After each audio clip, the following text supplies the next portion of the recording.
이번엔 CBS 논평 시간입니다. 오늘은 종교인 납세 차분히 받아들여야라는 제목으로 권형률 기자가 전합니다. 오랜 논란 끝에 종교인 납세 법안이 통과됐습니다. 소득 금액에 따라 세율을 차등화하고 학자금과 교통비, 식비 등은 비과세한다는 내용입니다. 이에 따라 목회자들도 2018년부터 기타 소득의 종교인 소득 항목으로 소득세를 내게 됩니다. 사례비 4천만 원의 성직자는 소득세를 거의 내지 않게 되며 8천만 원을 받는 경우 100만 원 정도를 납부할 것으로 예상됩니다.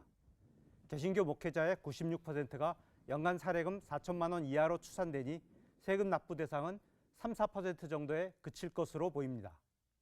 이 법안에 대해 일반 여론과 다른 종교에서는 대체로 긍정적인 반응을 보이고 있습니다. 그러나 개신교 일각에서는 여전히 종교인 과세에 부정적 입장을 밝혔습니다. 한국기독교총연합회는 법이 통과되자마자 종교인 과세는 시기상조라는 반대 성명을 냈고, 기독교 시민총연합이라는 단체는 새누리당 낙선운동을 펼치겠다고 밝혔습니다. 반면 전문가들과 시민단체에서는 종교인에 대한 특혜성 개정안이라고 반발하고 있습니다. 같은 소득일 경우 세금 납부액이 일반 직장인의 최대 6분의 1 정도밖에 되지 않아 조세 정의에 어긋난다는 지적입니다. 우리는 거룩한 소명에 헌신하고 있는 목회자들의 세금에 대한 정서적 반발을 충분히 이해합니다.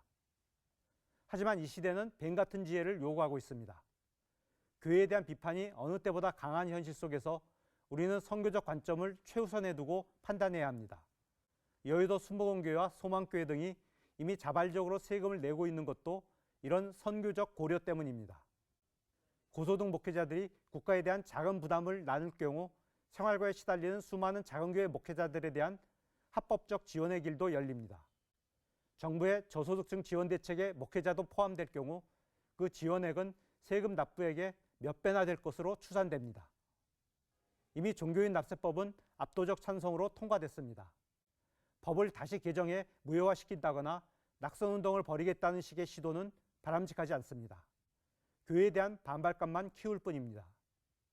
세상에 모범을 보이는 성숙한 교회의 모습을 기대합니다.